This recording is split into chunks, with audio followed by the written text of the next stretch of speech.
Good evening, everyone, and welcome to our panel on student success and wellness. My name is Erica Johnson, and I have the privilege of serving Westminster as the Vice President of Enrollment Management. And let me start this evening by saying thank you for taking time out of a busy day and evening to join us and my colleagues to learn more about the services and opportunities that are available to our students at Westminster College. I'll be facilitating tonight's panel and assisting with the questions and answers. But before we get to that point, I'd like to take a moment to introduce my colleagues from across campus who are with us for this evening. We'll be joined by Dr. Glenn Smith, our Interim Vice President for Student Affairs and Dean of Students, Dr. Christie Fox, Director of Student Success, Trisha Jensen, Director of our Career Center, Buckley, Director of Campus Safety, and Bill Self, our Nurse Practitioner from our Student Health Services. So where we'd like to start this evening is by having each of our panelists briefly introduce themselves and their role on campus, perhaps focusing on how they interact with students and with the Westminster community, and then we will take it from there. So Glenn, would you like to get us started? Sure, and thank you all for joining us tonight. It is kind of funny that we can't see any of you, but you can see us. So if we make bad jokes or the wrong face, it's maybe kind of working without an audience. So I have been at Westminster now for 5 months in the role of Interim Vice President and for Student Affairs and Dean of Students. Just so that doesn't give you any negative thinking, I've been working in higher education for about 35 years, almost all of that in student affairs at schools very similar to Westminster College. I just happened to be looking for a different role, and Westminster needed somebody with some experience, and so that all came together sometime in November, and I moved to Salt Lake City from Portland. Student affairs is one of those areas that sometimes is hard to explain to other folks, and especially as you come from high school or other areas of education, is kind of a funny word. It's not like an English major or something of that nature.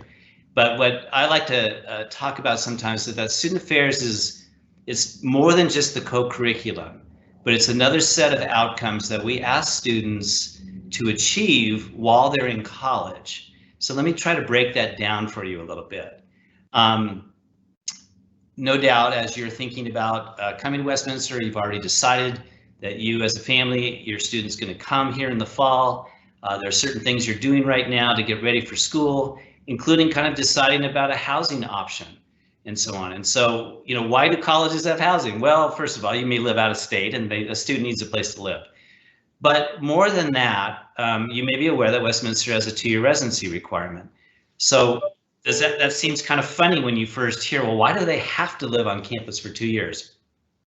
So I want you to start changing your thinking right away about it being not compulsory, but an enhancement to the education that your student will get while they're at Westminster. Living in residence halls on campuses is more than just a rite of passage that many of us who have gone to college kind of work through.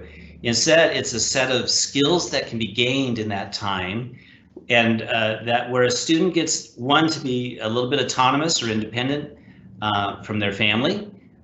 They learn the absolute necessary skills of living with another human being that are helpful to those of us who eventually find a life partner and we live with somebody, in my case, more than 40 years now.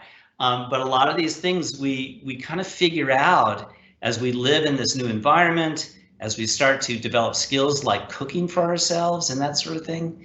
Most freshmen will not be cooking too often for themselves because they'll have a meal card and that sort of thing. But we definitely have intentional programming to help students living in residence to achieve certain skills of adulthood. And since students aren't in the room, I would call most college students adults in training. And what we're doing is helping them to develop in those 4 years that they're here those skills that will be necessary for them to go out. And I know that some of the other folks on the panel will talk about different other areas of that. Trisha will talk about career skills and how those help somebody ready for the world of work and that sort of thing. I think one thing I want to do is also just applaud you in a decision to pursue higher education.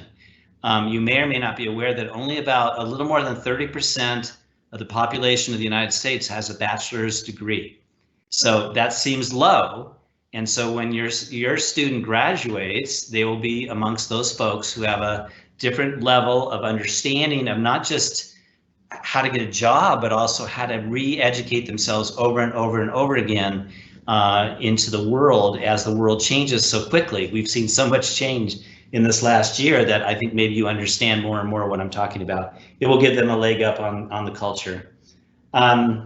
Other things that we do in student affairs, we work with student government, with student leaders, with all those areas where a student can achieve that much more outside of the classroom and maybe even connect the dots between the academic and the non-academic pieces of that education.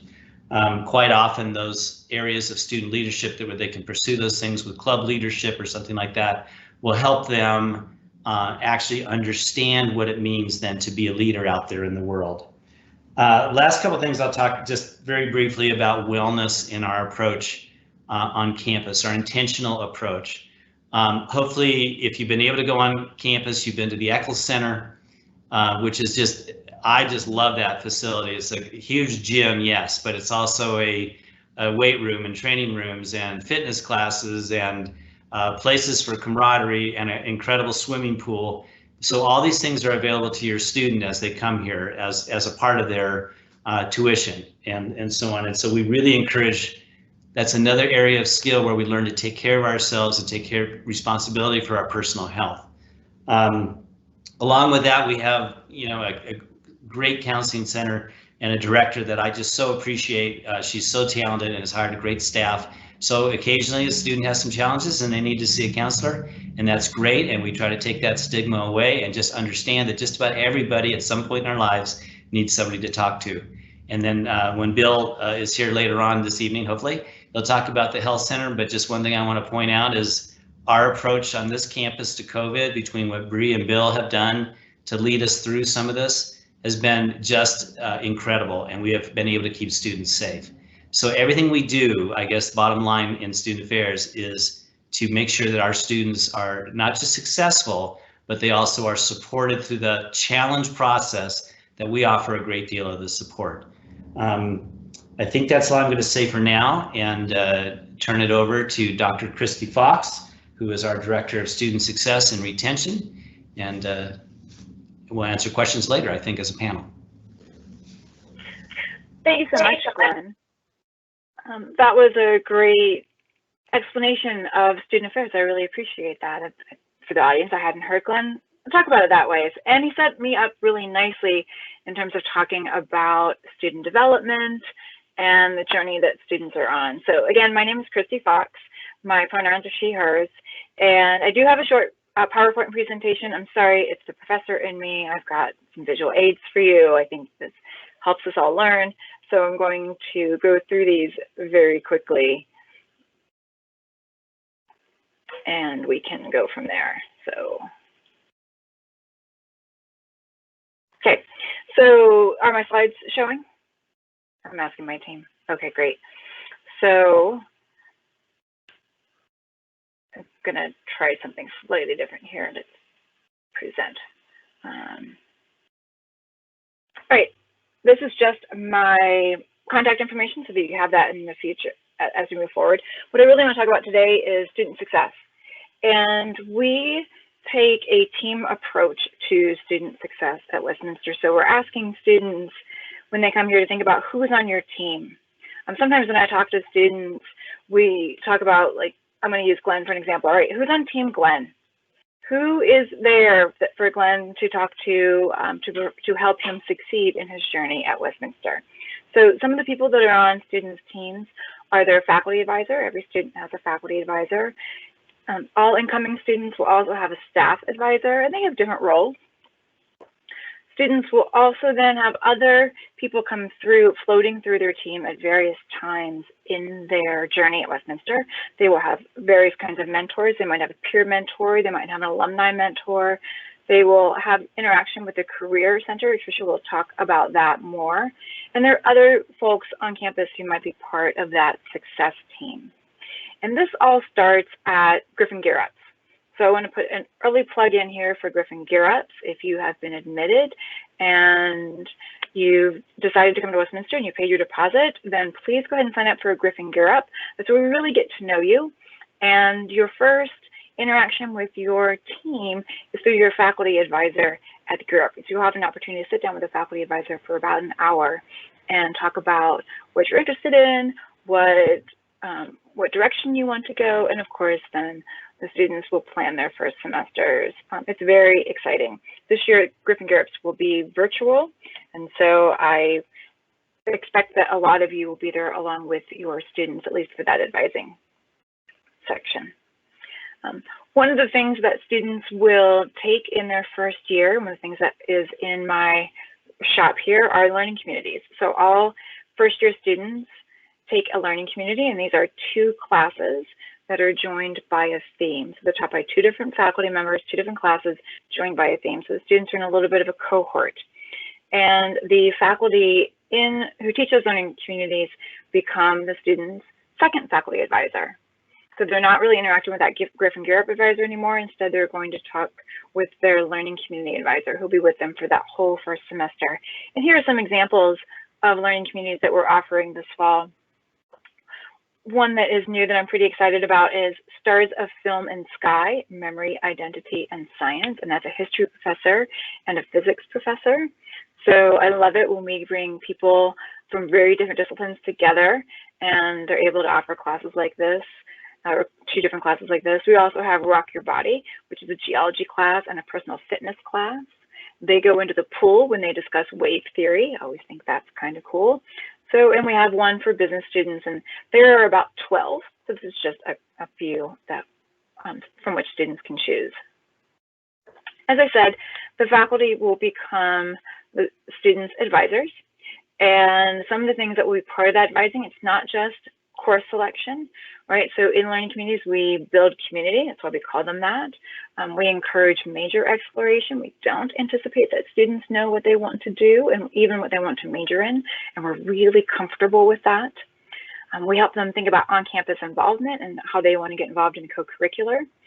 We do regular check-ins, and of course we do planning for the future. That's absolutely part of learning communities as well.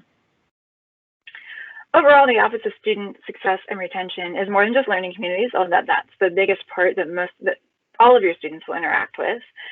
There are other elements as well. One of the biggest is tutoring, so we get to oversee the tutoring on campus.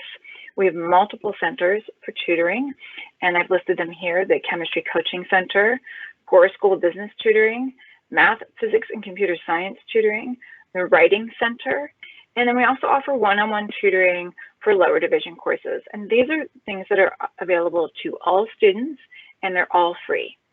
So if a student needs individual tutoring in, say, Spanish, we can help them with that. If they need individual tutoring in chemistry, we're going to set them up with someone who's already at the Chemistry Coaching Center so they can get some assistance there. And the other thing that Glenn said that I wanted to build on was this idea of reducing stigma. So one of the things that we really want to emphasize is that it is good behavior to seek help, right? So it shouldn't be stigmatized. It's not, you don't need support. This is just how students are successful. They go to tutoring. Usually what we like to say is what we call students who get tutoring is successful students. Another office that falls under the Office of Student Success and Retention is Student Disability Services. And so students with documentation of a disability can work individually with Student Disability Services to see what accommodations they might be eligible for. So that is what I've got for you today. And I'm happy to answer other questions when it's my time. And I think it's Trisha who's next. So I'm happy to hand it off to Trisha Jensen.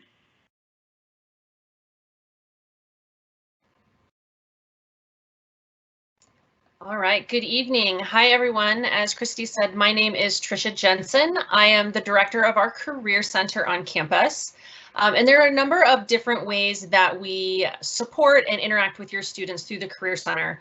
One of the very first ways that most students interact with us is the fact that on-campus student employment is housed within our office. So for many of your students who are seeking employment, maybe they've been granted work study, they will work with us as soon as they get on campus. We help them get connected with positions as well as actually help them with the paperwork to get hired. And something I'm realizing that's not in my notes, but that my student employment coordinator would be very happy that I mentioned, is that if you are far away from Westminster, say your family is in Portland, where Glenn used to be, when your student comes here in the fall, please send their official IDs with them, so their passport and their social security card and their driver's license, because when they do get an on-campus job, or if they choose to work elsewhere while they're here with us in Salt Lake, they are going to need those original documents to get hired. And a lot of times it's not one of the things that's at the top of the packing list when folks are getting ready for their first year. So random tidbit, but please send those IDs with them. That will make this go very smooth for them. But on-campus student employment, that is everything from working at the reception desk at the athletic center. That could be serving as a peer mentor. As Christy mentioned, we have a whole host of different types of peer mentoring positions on campus. It could be working with athletics. We have positions all across campus. In a typical year, we have about 500 plus on-campus student employees. So students that are working in some role on campus. Many students actually hold more than one position on campus, and we love this. There's actually studies that show that students who work on campus are actually more likely to graduate in 4 years, and there's a number of reasons for that. One of the big ones is that it connects them to their campus network and community right away. It helps them to earn a little bit of money while gaining some professional experience. For many of them, it may be their first opportunity to gain professional experience. Some folks work in high school, some don't, but this is a great way to enter into that. And they're earning that money and that first experience or early experience with a supervisor who knows that they are a student first. That's one of the other great things about working on campus, is they're working with folks like those of us that are on the screen tonight. And while, yes, we're going to hold them accountable and we're going to talk about expectations management and showing up when you're hired for a job, we're also going to understand and already know that it's finals week and they might be a little stressed out, and we'll be willing to work with them and encourage them. And so if you have a student that's looking for this kind of opportunity, encourage them to check it out. They will learn more about how to access on-campus student employment through a little bit with Griffin Gear Ups. They will hear about it big time at orientation in the fall. And we actually do generally host a big type of fair or event to help get students connected with the different types of opportunities, because there are so many and we're always looking for students come August. So other places where we interact with your student, that's kind of our earliest thing, is the on-campus student employment. But we like to say in the Career Center, we want to see your students early and often. And that can be in a variety of different ways. Our overarching charge is to provide career exploration and preparation for students. And that can mean a whole bunch of different things. For many of your students, they may encounter us in their classrooms. We frequently are in different classes, whether that's in the learning communities when they're just joining our campus, or later on when they're getting into their major classes. We work very closely with their faculty and we'll actually come into their classroom, so they can't escape us. We will find them. But there are many other ways that we hope they engage with us as well. So outside of the classroom, we offer regular programming and training where we're bringing employers to engage with them, sometimes in person. This year it's been mostly virtual, but employers and mentors and alumni from the community to come and talk to students about what life could look like after Westminster, and helping them to start build that professional network that expands beyond Westminster. We connect with them through our peer-led career studio, which we're hoping will be up and running in the fall, where they can come in and actually work with a peer that will help them with some of their career preparation, help them with that first resume. That's a tricky one with on-campus student employment. Sometimes they've never done a resume before, and we can help them with that. And the other way that we help them is we do offer one-on-one coaching appointments. We have a staff of certified professional career coaches, and our job is to work one-on-one with students pretty much on whatever they need around this kind of getting ready for life after Westminster. And so we do everything from documents. So we work with their resumes and their cover letters and their LinkedIn. We tell them why LinkedIn is important, because a lot of them have one, but it's because someone told them they had to, and they don't actually know what to do with it. That's why we're here. But we also help them think through career exploration, help them think through what are their strengths and the things that really make them tick. And that those are things that they can use in this process of trying to decide who they want to be and what they want to do after college. So that is why we are here. Other big pieces where we may interact with your students is that every student on campus does have the opportunity to participate in an internship. Some of them will have it required for their major, but if it's not required, they can still participate. We work very closely with students that are doing internships for credit and helping them identify opportunities, think about how they interview. And then we do that same thing as well as students are preparing to leave Westminster and go out and potentially do a first professional job search. So that in a nutshell is what we do. And then the last piece that I think parents will remember, it's something that I remind our students of every time I meet with them one-on-one, is that a unique thing that Westminster offers is actually free lifetime career services to all of our Westminster graduates, which is pretty unique. This is not something that all campuses offer. And essentially what that means is that all of the resources that the Career Center offers, so that's online platforms and tools, as well as our one-on-one career coaching appointments, those are available to our alumni for life for free. And so we spend a lot of time, we work with students right after graduation. So like that June, July time, they're trying to figure out what they want to do. But we also work with them 5 or 10 years down the road when they elect to make a career pivot or they get laid off or whatever it might be. We're here for them and are here to help kind of get them up to speed and get them moving forward. And so it's a unique thing that we do with students. And I try to remind them of like, we are here for the long term. And it's actually a really fun way to get to see where a lot of our students go when they're done being a current student with us here at Westminster. And so with that, I am going to close. And again, we'll answer questions kind of towards the end. And I believe it's going to Bree next.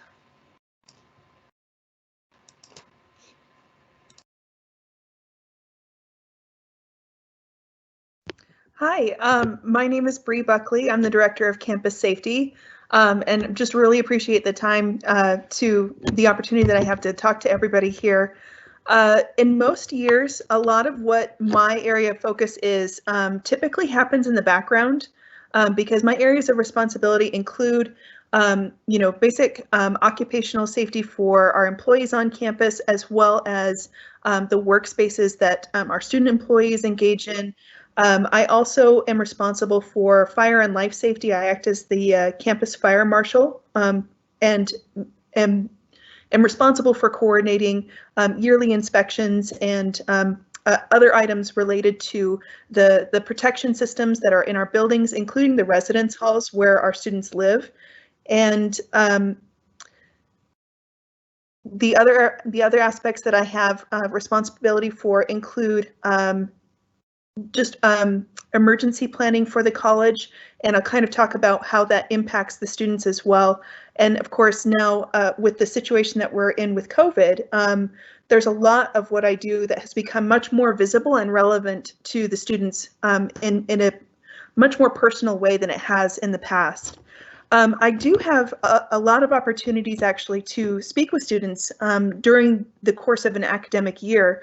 One of the major ways that I engage with them include our student orientations. So our first year students, when they come to us and they're learning about the campus and what they're, just getting their bearings as far as what they're going to be doing for the next year, I'm able to engage with them, speak with them about what kind of emergency procedures we want them to be familiar with, whether that includes, evacuation for a fire alarm or other types of emergencies.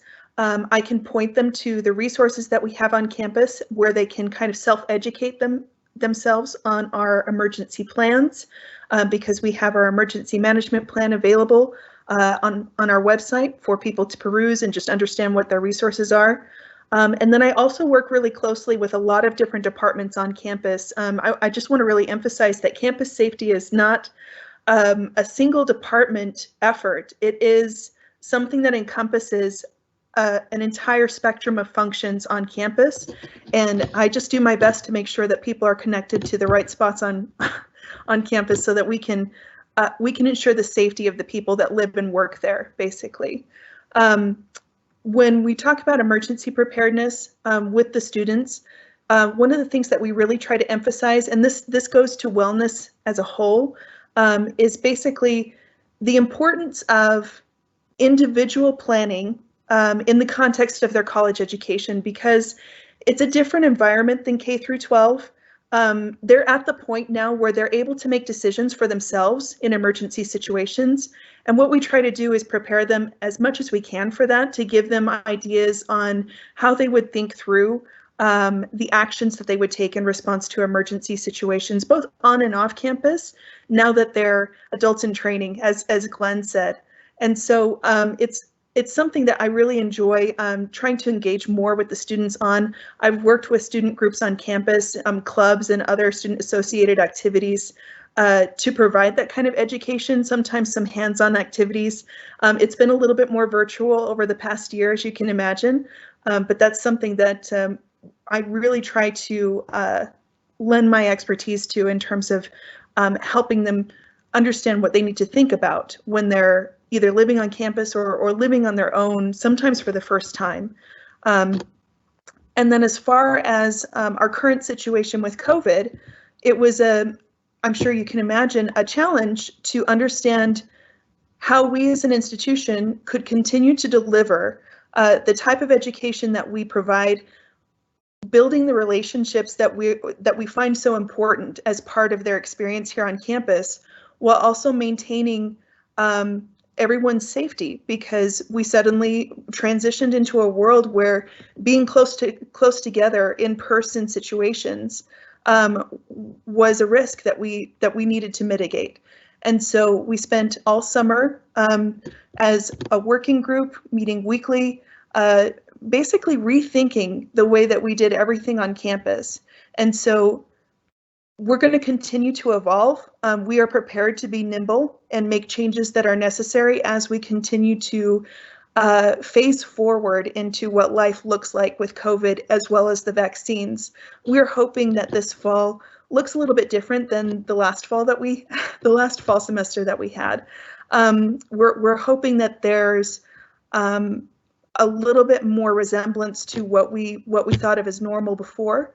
But then again, we're going to be closely monitoring the situation and making the institutional decisions that we think are going to provide the best level of safety for both our campus employees and the students that live and attend school here as well.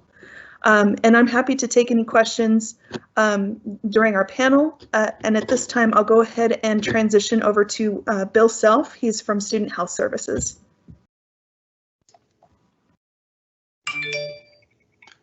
Hello. Hi, my name's Bill Self. I'm the Director of Student Health Services. I was running a little bit late tonight, but we've been doing so much testing for COVID that it's challenging. We're trying to get everything met, and we're trying to meet the needs of everyone. And we're still working through all this. So my hope is that I can explain what Student Health Services does, and our hope for all the students that are coming to Westminster College. Student Health Services, the main basis of what we do there is try and keep our costs as low as possible.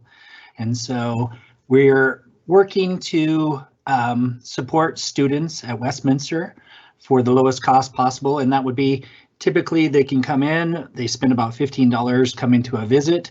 And, you know, we try to figure out what we can do. How can we support those students in everything that we're doing? As far as COVID, we basically developed a whole system for testing and for supporting the students throughout pretty much the last year. And that's been quite a challenge, but we've done well. We've changed our system quite a bit, and we've worked hard at making it more efficient. And so I've worked closely with Bree and lots of other people at the school, doing lots and lots of brainstorming about how or what way we should be testing. Right now we're using a bionics test, and we can pretty much test anyone in about 30 seconds as long as they have their paperwork ready and everything's ready to go. And it's very efficient system. In fact, I'd say tomorrow, I think we're going to challenge student health services with 2 part-time nurse practitioners that work there, but we're going to try and get 120 different people tested. That's going to be quite the adventure for us tomorrow. We've done about 4,000 tests, which is pretty wild when you think about the capabilities that we have. We have a lot of students that are helping us. We're utilizing the nursing program. We have volunteer students from the nursing program that work with us. And I mean, we were testing today. Just never know how it's going to go, but I feel like we've kept the school as safe as we possibly can through all of the times that we're having. The pandemic has been very challenging, but I'm proud to say I feel like we've kept our school open. We've kept our students going to school, and we've kept them safe. If you were curious about other things that we do at Student Health Services, we can do exams. We fill prescriptions. We do basic procedures, testing. The majority of things that we did over the past year would be doing lab tests, doing blood draws, and making sure that people understand what their blood values are. And so it seems like we do a lot of that. We help with family planning, and then we spend a lot of time on sexual health and sexual education. So, and I would be happy to answer any questions as well. I'm looking forward to the phase of getting out vaccines and vaccinations, and we've really worked closely with companies that are going to offer that, but I don't know what that's going to look like. But we continue to hopefully come up with a way to do vaccines for all the students, and I think that will be beneficial. So I think that's about all I have. Unless you have questions, I'd be glad to answer whatever questions you have.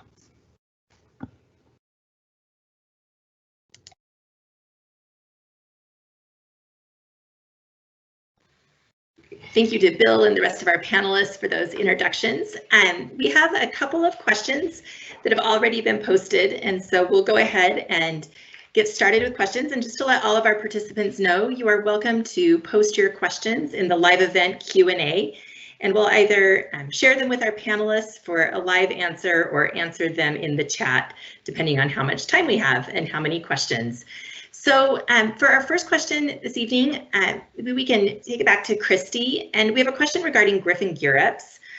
So the first is, will they be in person or virtual? And maybe if you can, in addition to answering that, just share a little bit more information about what's covered during a Griffin Gear-Up. Absolutely. So the short answer is that Griffin Gear-Ups will be virtual this year.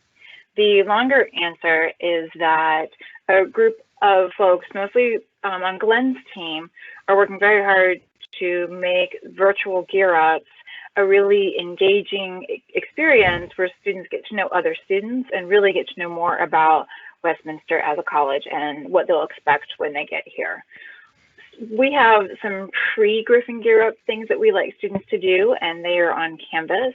This has a really nice benefit of helping students learn Canvas. So if you're from Utah, you might be familiar with Canvas as your learning management system, but if you're from out of state, your school might be using a different learning management system. So this is a very low stakes, low stress. I assure you, the stakes are very low. Students might feel stressed, but the stakes are very low. Way to get to know Canvas. And we ask them to learn about the school. We ask them to learn about financial aid. So every student who goes through Griffin Gear-Up not only has an advising appointment, but has a financial aid appointment. They spend time with each other in their cohorts, and they spend time with student leaders, getting to know each other, breaking down those barriers. A lot of students actually find roommates during Griffin Gear-Ups, which is one of my favorite facts about the Gear-Ups, that students get to know each other and go, oh, I want to live with you. We have enough in common. This will be great. And off they go, and that's how they find their roommates. So we spend a lot of time at Gear-Up giving you little tidbits of information, because we know that students aren't going to be able to absorb a lot of it, but they do get to start experimenting with our systems, which makes the first week of classes in that orientation period go a lot more smoothly.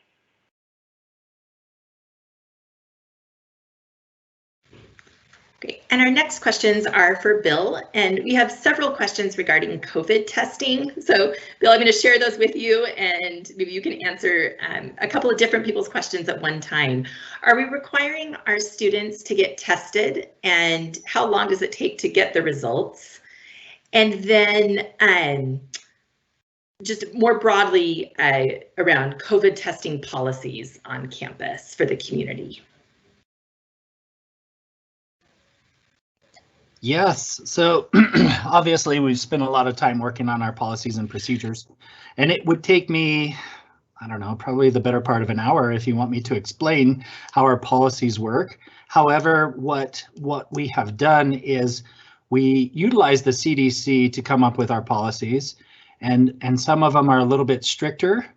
And I feel like what we've done at Westminster should be an example for other people in that we're taking time to really read through what the CDC is doing, and we're not jumping right away to make changes in our policy based on what the CDC is doing, because I feel like we haven't had a lot of time to decipher exactly how it's going to look with vaccines. As far as we're not real sure. I mean, we have a good idea. We believe they're going to be efficacious, but the reality is the groups of people that they tested are much smaller than millions and millions of people across the United States. So the reality is we're in no hurry to change a system that's been working. And I would caution anybody who is interested, if they want, to give me a call, and I'll work through all of the policies that we're using. But the reality is most of the policies, it's typically a 14-day quarantine or a 10-day isolation. All of these are based on exposure and or if they have symptoms when they come to the school. So the reality is anybody who goes into school, if they're coughing or sick in any way, is most likely going to be presumed to have COVID. And so our main goal is to assure everyone else around those people that they don't have COVID. And we don't want anybody coming to school with symptoms, and we don't want to scare anyone around the school.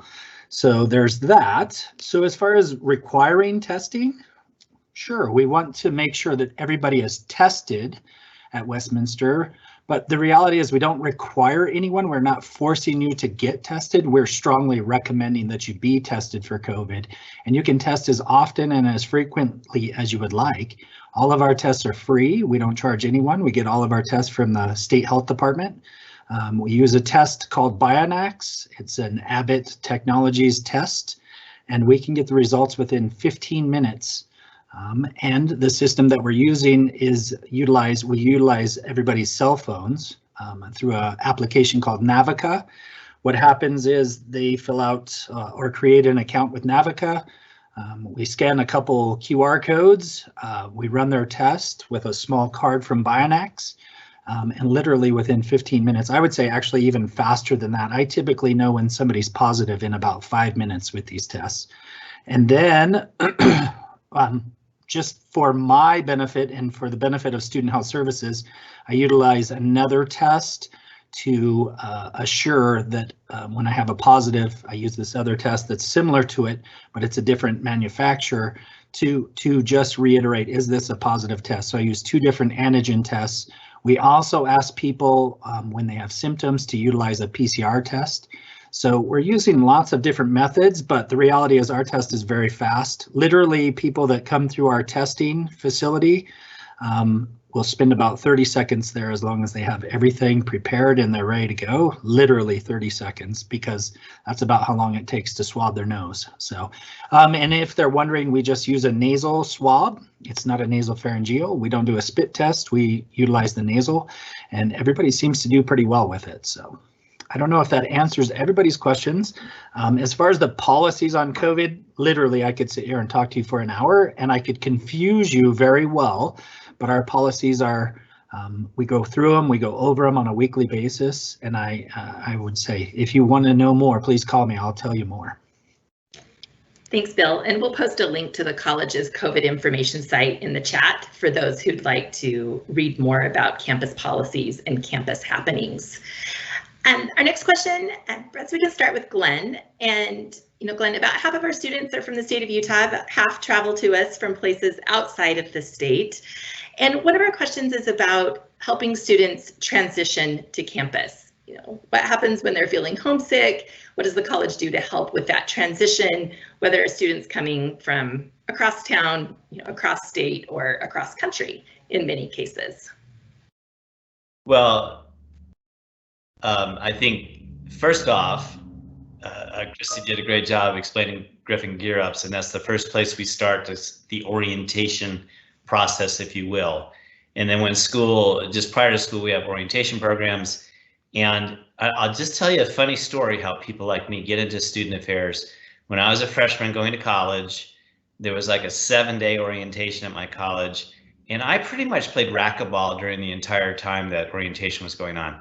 So you might guess that I was a little behind when school started in terms of knowing how to do anything, where anything was. And so it's a cautionary tale to say, strongly encourage your student to attend orientation and everything that surrounds it. And even though sometimes that can be a little uncomfortable, especially if somebody's not incredibly introverted, it's sort of again, that adult thing about walking into those situations and making the best of them, but also understanding that during new student orientation, students will meet a huge percentage of those people who will be their friends for the 4 years they're there. So there are a lot of first impression actions that occur and that kind of thing. And then during those first 6 weeks of school, same thing, engage, engage, engage, engage. So not to the extent of failing their courses or anything, but try to go to events in their residence halls, get to know other people besides their roommate, and so on, to kind of spread out that social circle. And just really try to take advantage of the fact that that first several weeks of school are pretty intense for everybody. The other thing that maybe you can start telling your student now is that every freshman, every first year student has some anxiety about going away to school. And they can talk to their students, their friends, their new colleagues about that and realize that they're not alone, that they're all engaged in this. Now, we talked about some support services and that kind of thing. And so if they do need to see an academic advisor, if they need to see a counselor, if they need to see, all these folks are always available, but especially in that first few weeks of school, we're all on the lookout for students who really need a little extra help. And Christie may be able to put a plug in for some of that stuff too. And I would just say one thing about required, sorry, while my button's still red, required COVID testing. We do require it at the beginnings of terms. At least we did this year, especially for residential students, so that everybody coming in had a clear test before they entered the halls. And I suspect at least in the fall we will do the same thing. I can't imagine that we won't. And Christie, as you're jumping in to talk about resources, there was an additional question about students who previously had 504 plans in high school. So perhaps you could also talk a little bit about disability services available on campus. Certainly. So one of the things, I'm just going to add a sort of lens, thinking about how we combat homesickness. Homelessness is a completely different class. Homesickness, and that is about reforming your support network, right? So everything that Glenn is talking about, like get to know your RA, get to know your roommates, get to know your classmates. The reason we put learning community students in a cohort is that they are together for 2 classes. They're together for almost half of their classes normally. And so they're starting to build their new support network. So we really encourage that. We also have a lot of really cool outdoor programs that usually happen over Labor Day. Labor Days are usually our first break, and I always worry about students returning home for Labor Day. And I'll tell you this at orientation, if we have a session at orientation, is don't bring them home at Labor Day. Send them on one of these outdoor experiences. That's really important to helping them create that new support network. We also ask learning community faculty to be on the lookout for these things, and so they do regular check-ins. One of the things that we did in learning communities, because we were partially virtual this fall, was we started classes with check-ins, like how are things going? And people, if we were on Teams, people could put emojis in. So we put emoji of how you're feeling today. That worked really well with a lot of classes in the fall, and we extended that to the spring. So we're constantly thinking about wraparound supports for students, but also empowering students to seek out these supports and to create their new support networks. In terms of bringing a 504 plan from high school to college, we don't take 504 plans exactly. It's not actually portable, but obviously we are very interested in helping students get the accommodations that they need to have the same access as other students. And what we want individuals to do is to reach out directly to Jody Katz, who is our Director of Disability Services, and she will work with you and individually to figure out what you need, your student needs, in order to have that equal access. So that, again, is done on an individual basis, and I can put the URL for Disability Services in the chat so that you have that, and you'll be able to reach out to her. Obviously, she'll be able to make an appointment with you virtually now and talk to folks about that. You can absolutely start reaching out to her now. It is not too early, and she's already talked to a number of families, and she'd be more than happy to talk to you. I'm not just saying that. I actually confirmed that today.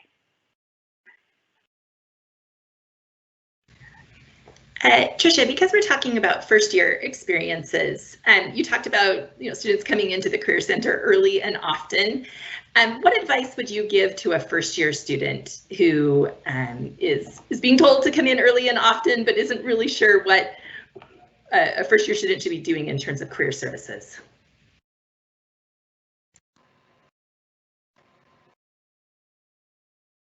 Excellent. Yes.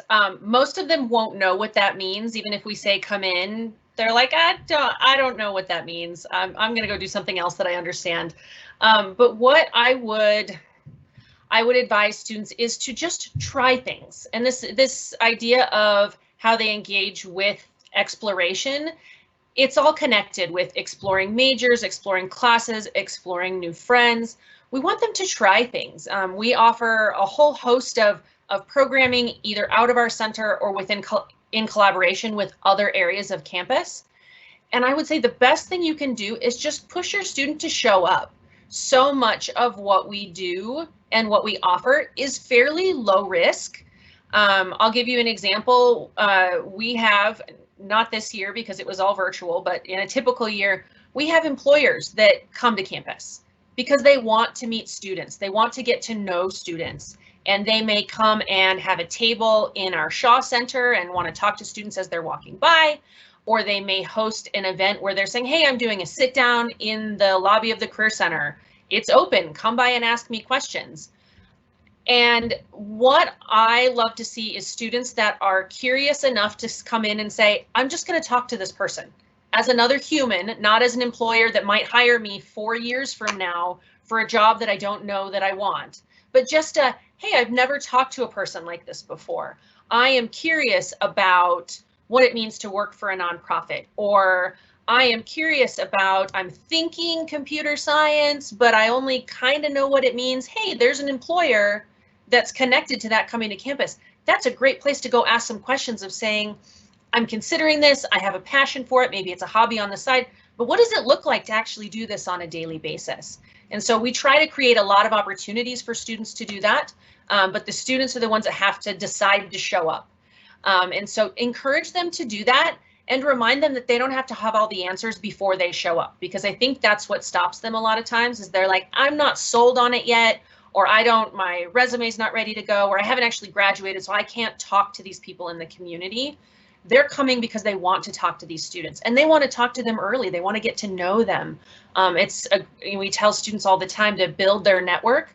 This is that part of building the network of just getting to know folks. And so encourage them, push them to do that. We're going to do the same thing. We're going to tell them, hey, when you go home, talk to your parents, to your neighbors, to your grandparents, whoever's in your support community, tell them the ideas that you're thinking about, because it's going to be hard for them to support you if they don't know what you're considering. So if they come home at, say, Thanksgiving or winter holiday, and they come home and they say, I'm thinking about, I don't know, psychology. That's what I came home and told my parents, and they were like, I don't know what to do with that. I was a first-gen college student, so they didn't know what that meant. But they had friends who worked in the field, or they knew someone whose sister's friend worked in a field that was related. And they were able to connect me in a really low risk way to say, hey, go have a conversation with this person about what that might actually mean outside of just picking a major. And it helps make their studies real for them, and it helps give them access. And I always tell students, you can even a conversation where you learned this is super not what I thought, and I don't want to do this anymore. That's a great conversation. We want them to find those things out just as much as what they like while they're here with us, because they have so many options to pivot and change and add to their plans. But if they're not talking about it and they're not doing that networking piece, they're missing opportunities. So that was a very long answer to your question, but that's what I would tell them to do. Perfect, thank you. And Bree, the next question is for you, and it is regarding our plans for the fall. And so I'm wondering if you can talk a little bit about the planning that we're currently doing in anticipation for courses and activities on campus in the fall. Yeah, absolutely. I'd love to talk about that.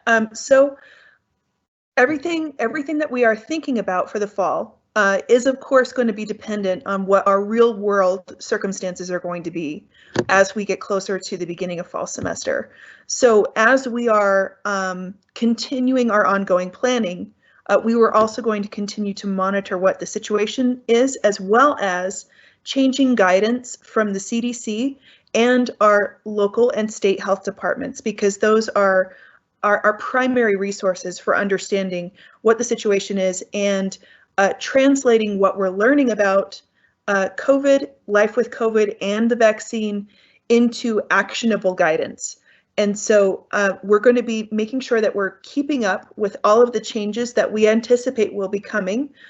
We are looking at improvement in the state as far as COVID activity, and we hope that that continues.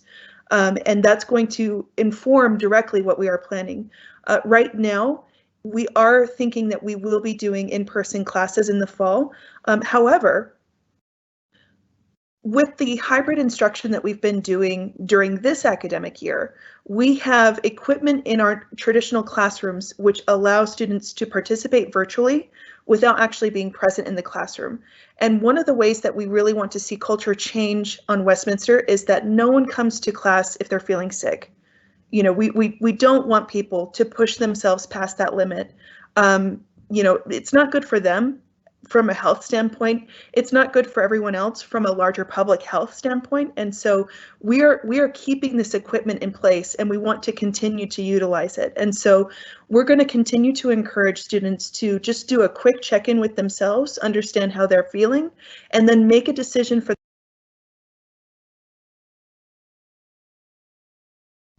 I'm so sorry. I accidentally hit the mute button as I was talking. What we want to do is to encourage students to do a check-in with themselves and how they're feeling every day, and then make that decision on whether or not they go to class. If they're experiencing symptoms, we're going to ask them not to. And they can still participate and get a full education while not actually being personally in the classroom. And that's something that we want to maintain going forward. But we hope to achieve a higher level of in-person engagement in the fall. We are going to communicate with our campus community throughout the summer and leading up to fall to let them know what to expect. And so we really, really strongly encourage all current and prospective students and parents to check their emails regularly, because that's the primary way that this information is going to get out there. We're going to post it online as well, but as far as information being delivered directly to you, those inboxes are what you'll want to continue to be checking, and your students as well. So if we could ask for your help in pushing your students towards regularly checking their emails and reading through them, that would be fantastic.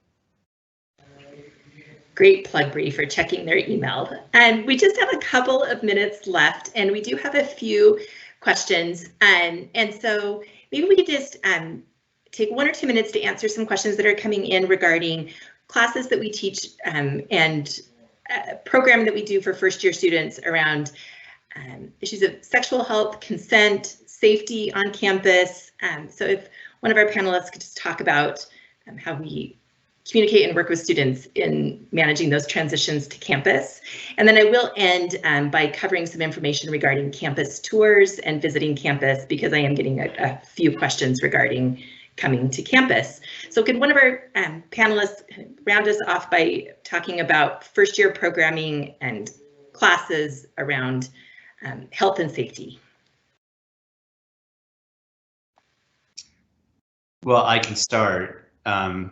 Certainly during orientation, we do a certain amount of training around Title IX, a term you may or may not have heard, but on college campuses means something a little different, related to sexual safety, making good decisions and that sort of thing, but also the policies that govern how we pursue incidents of sexual harassment or assault or anything of that nature. And so we spend some significant time during new student orientation and so on, helping new students, to understand that that's ongoing training that goes on throughout their time while they're in college. And it also surrounds just basic good sense related to sexual decision making. And this goes, and so we do those programs also in residence halls and so on, but also the office that Bree works through as well, takes the lead on a number of these programs with a person named Mary Royal, who leads a lot of that training. And I'd just add to that as well, if that's okay. Any patient that comes into student health, we also would address these situations. We're always trying to help our students learn and understand sexual health, but I also know that there are programs that we utilize through the computer system, and we do training, online training that the students get as well regarding sexual health and or sexual issues. But personally, over at Student Health Services, we are always discussing this, and it just happens to be one of my research projects as well as a DNP, is to how, as a DNP student, how can we educate our students better with sexual awareness and healthy sexual education? So my hope going forward is that we see more programs as well.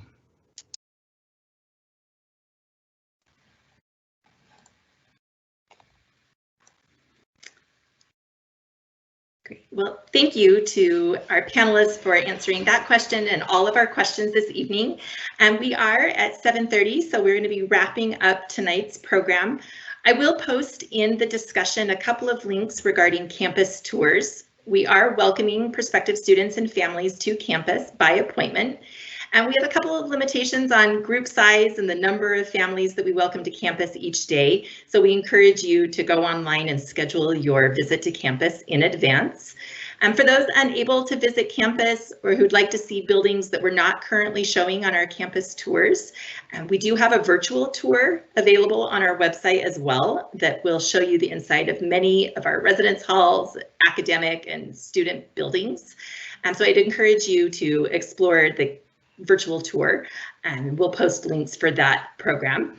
And finally, for those who would like one-on-one time with a financial aid counselor or an admissions counselor, we are scheduling in-person and virtual conversations to get individual questions answered, talk about financial aid awards, or any other questions that you may have as we head into our decision-making season. So with that, I want to say thank you again for taking time out of your evening for joining us, and thank you to my colleagues from across campus for their great advice and insight. We wish you all a great night and look forward to welcoming you to campus in the fall. Take care.